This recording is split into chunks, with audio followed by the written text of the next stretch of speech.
Youth participation in politics is a crucial aspect of democratic governance as young people bring fresh perspective, energy, and ideas to the table.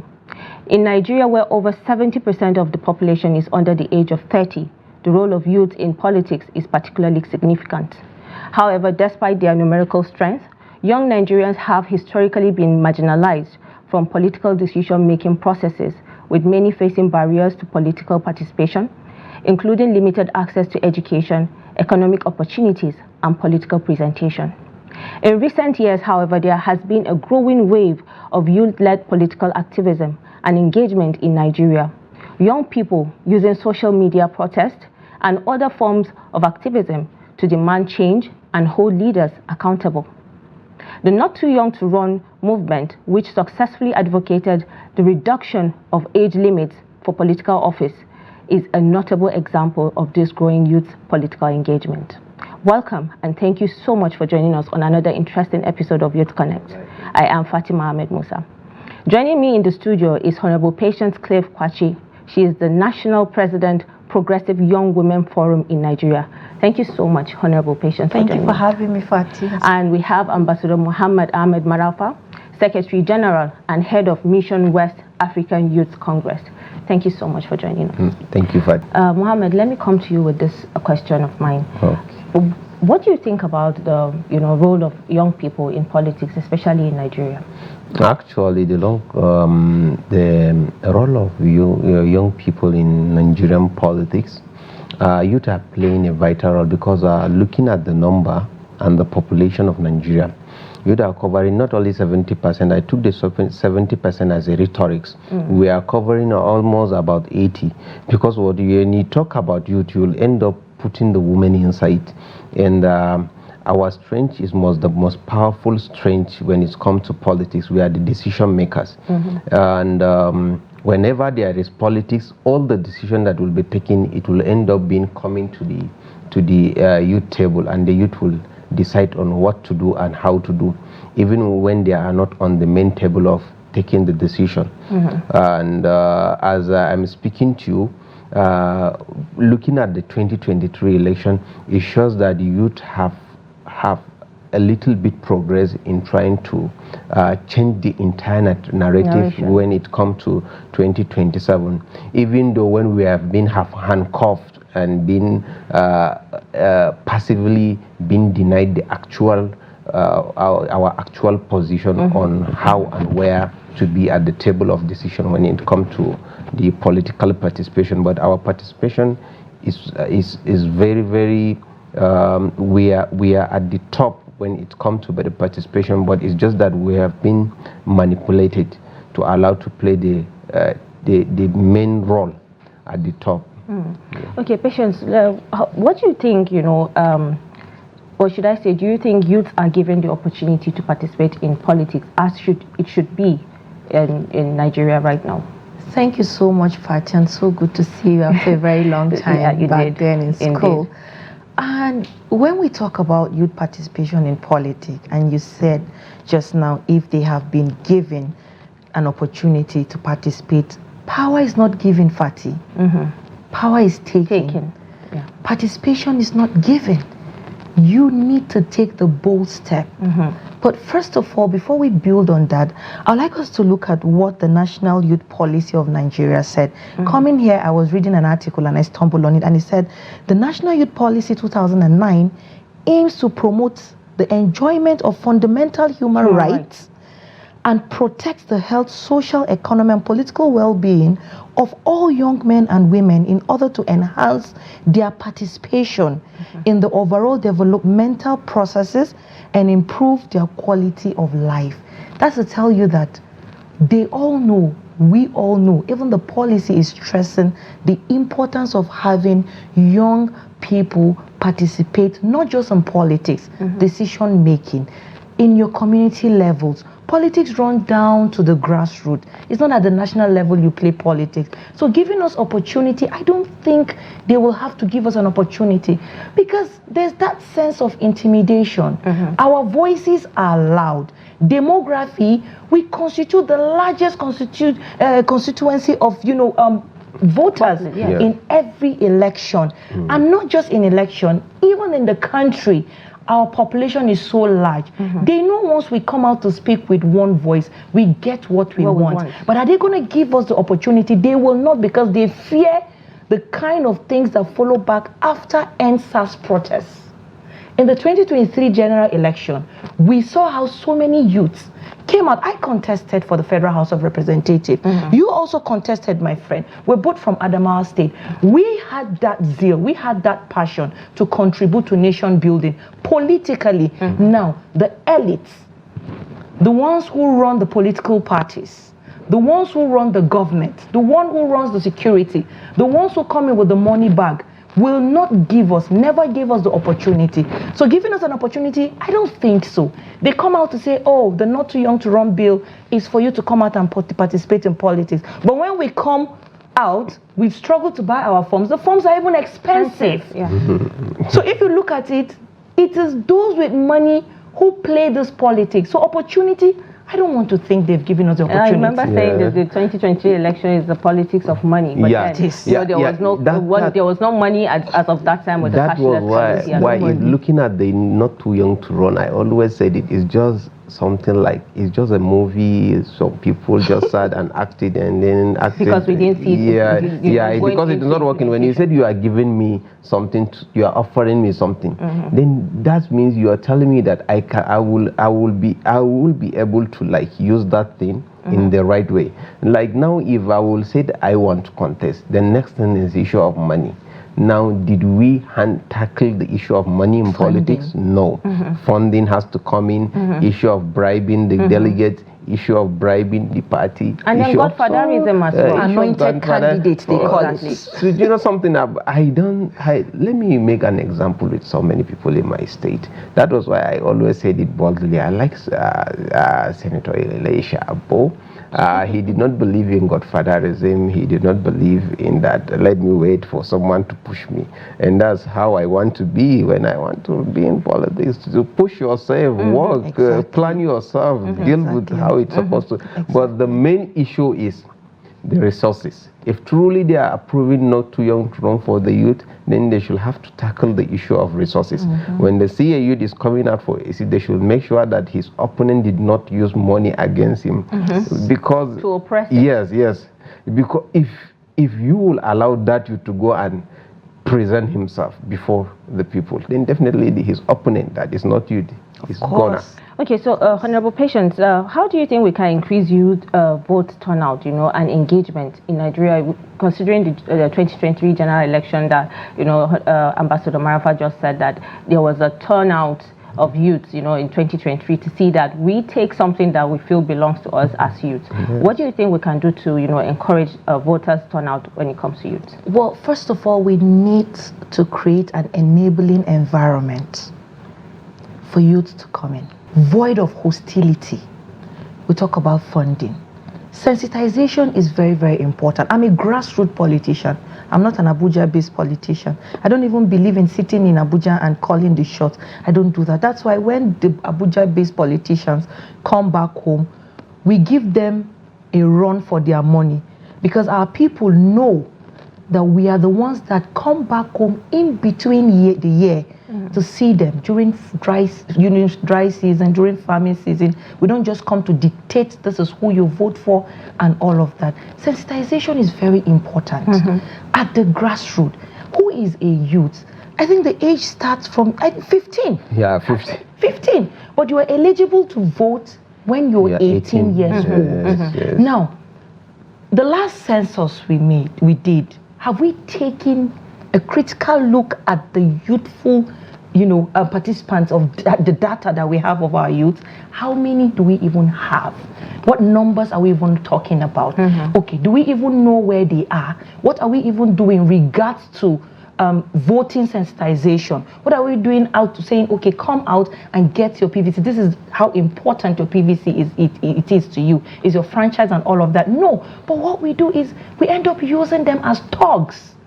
Because there's no enough sensitization. You want someone to steal the ballot, but you don't pick an old man to go get your ballot box. Yeah. You pick up a young chap within the age of 18 to 20 to go and, give him 1 or 2 refnors and all of that drugs, and he goes out to do your dirty bidding. While you don't see the children of the politicians on the field. So voter sensitization, very important. Creating an enable environment for the youth to feel a sense of belonging. Yes, power isn't given, but you can make it look attractive. How do you make it look attractive? Come down, put in policies, constitutions that have to do with the youth. You are a youth. I want to say a big shout out to the APC. I know this is not a partisan thing, but during our time, they reduced the forms that were going for 20-something million or something. Women I bought my form for 1.5 million.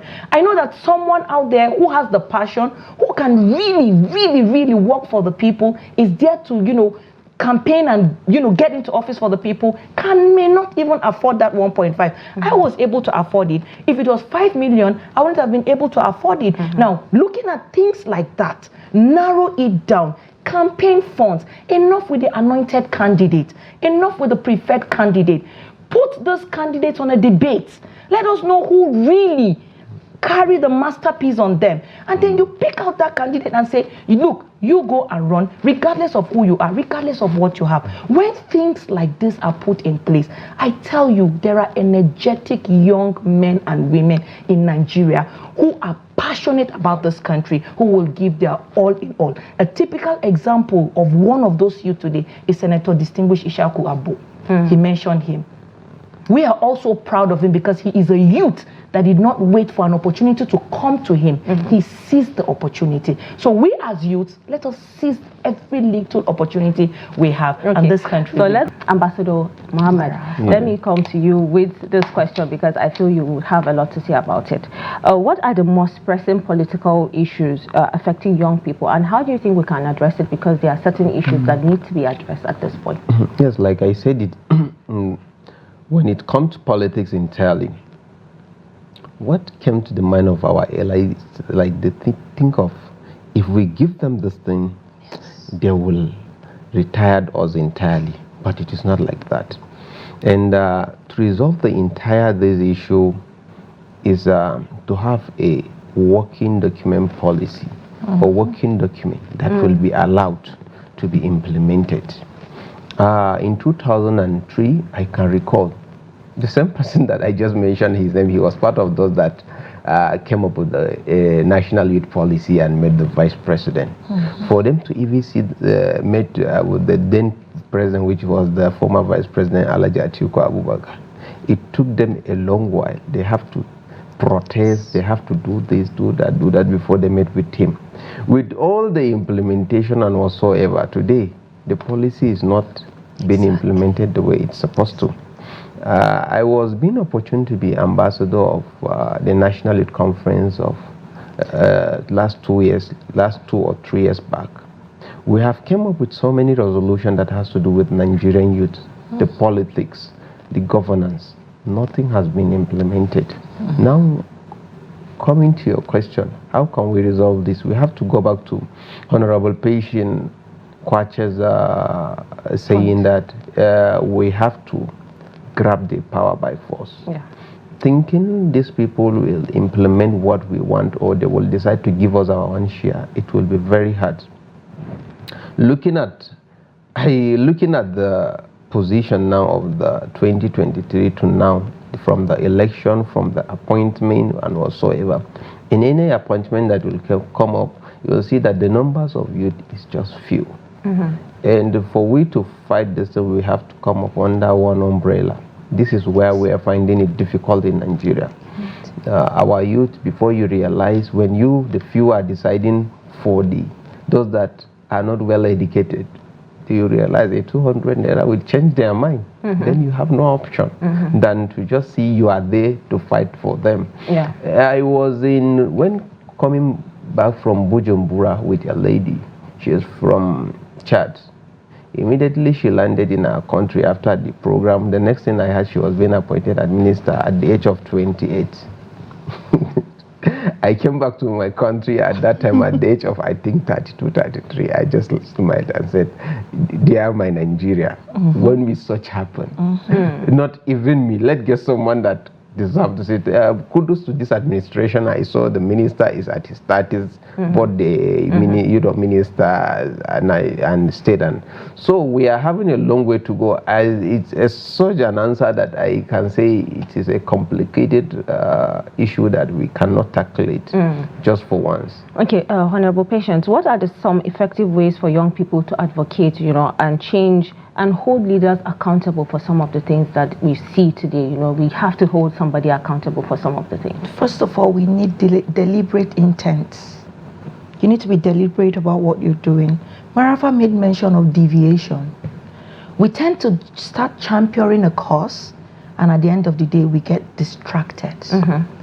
And the power players really understand that there's power in our unity, but we don't believe so much in our unity.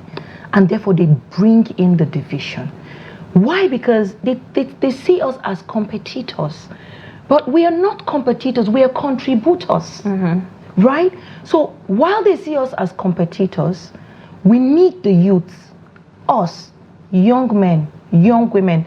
Everybody cannot be into politics. Your call is maybe in the financial sector, maybe in the military, maybe in the security. I can be a politician, he can be a politician. It doesn't matter. Let's come together and champion the same cause. How do we champion them? While we still have some young voices in the National Assembly, House of Representatives and the Senate, right? Who will champion those causes? But first of all, we come together with a collective voice.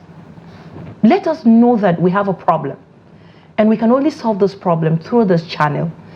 We want to make our own policies also. When we make our policies, we have opportunities to 1 or 2 connections.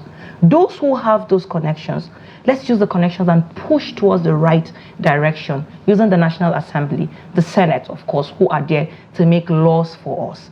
Now, I know when it gets there, it goes through processes and all of that. And that is why we have the social media. Social media is so powerful that even the president sees a lot on the social media.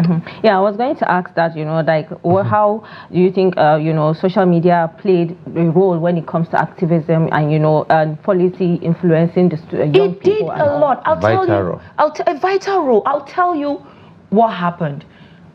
In 2023, campaigns, it was majorly on the social media. You could really tell who was winning and who will come second and who will come third. So that says that we have large population of people on the media, right? Now, just of recent, the Federal Ministry of Education, through the Honorable Minister of Education, Professor Tahir Mamman, released, the names of governing board councils of various institutions, College of Education, polytechnics, and universities. Some people felt that, it did not reflect the federal character, law and all of that. And they spoke out. And when they spoke out, it caught the attention of the presidency. And the president said, okay, fine, I order a review on this.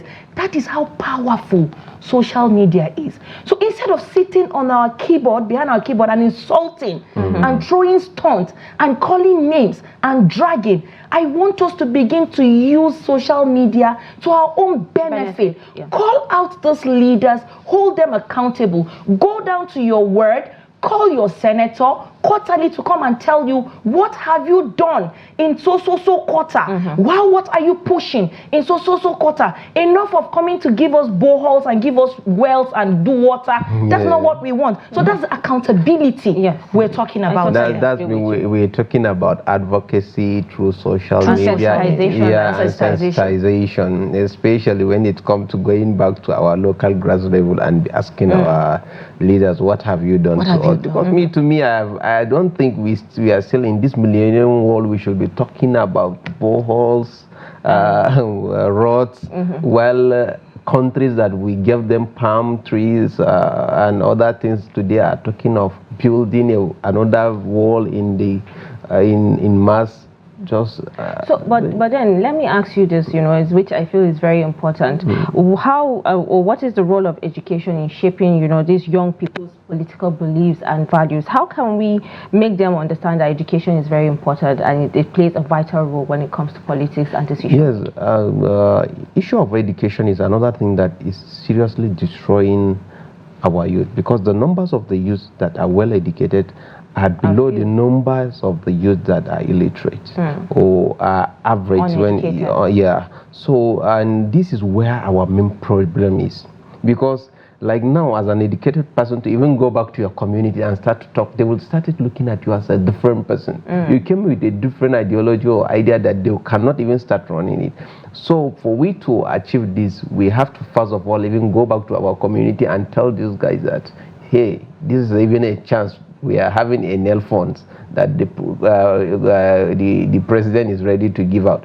Go back and study, so that we will find it not difficult when it comes to next election. And I think Marafa, it also has to do with the government at the top.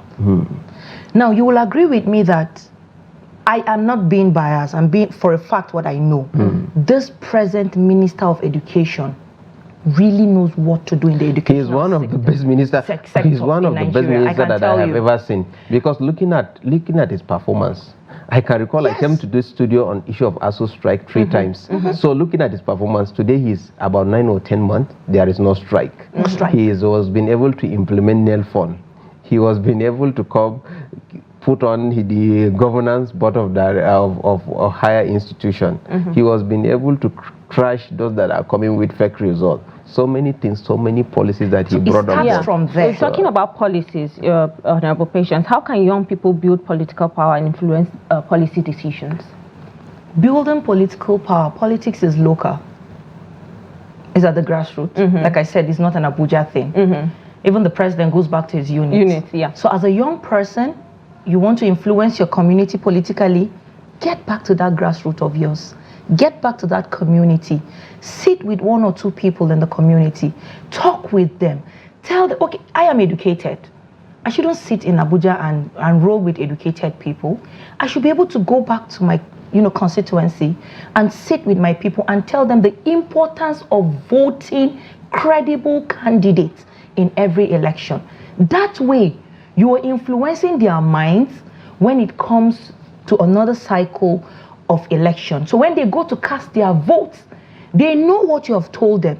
They believe in you because you get to come back home every 2 to 3 months, worry about them, care about them, bring them news of good and of bad, and tell them the consequences of their actions when they sell their rights in every opportunity they have that comes only 4 years. Very important. But let me ask this question in just 2 minutes, or let me say one minute or 30 seconds, just so that I can hear your input. How can we support and empower young people, to run for political offices and make that changes, initiate that change that we always have been asking and looking for? To be candid, to me, it doesn't have to do with money. Yes. An example of your state, a young guy that I think that was able to do things by himself. Yes, he was being able to be supported by his the youth of the community, and he defeated a sitting speaker.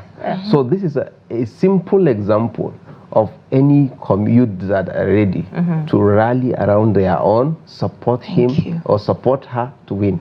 When my sister was aspiring for a position, I thought of why could I see this, an old person winning a seat, about 2 or 3 youths there on the ballot. Wow, why? How comes? So these are the kind of issues. Our youth have to be well sensitized on how they will be united when their own is out to support him. Let them know his vision, what he intends to do, and how he intends to see. As if you will today give me a chairman of my local government, wallahi, tomorrow the reps or senator will not go back to that community. I will prove to him that there is money and there is something in that office that you can change so many life of youths. Yes. All right. Thank you so much, Honorable Patient, for joining us on this program. And thank you so much, Ambassador Muhammad Marafa. Thank you, Francis. Thank you so much. Thank you. And this is the where we come to the end of this program today. Do join us again next week for another insightful conversation on youth. And in case you missed any of our episodes, do catch us across our social media handles. I'm Fatima Ahmed Musa. Bye for now.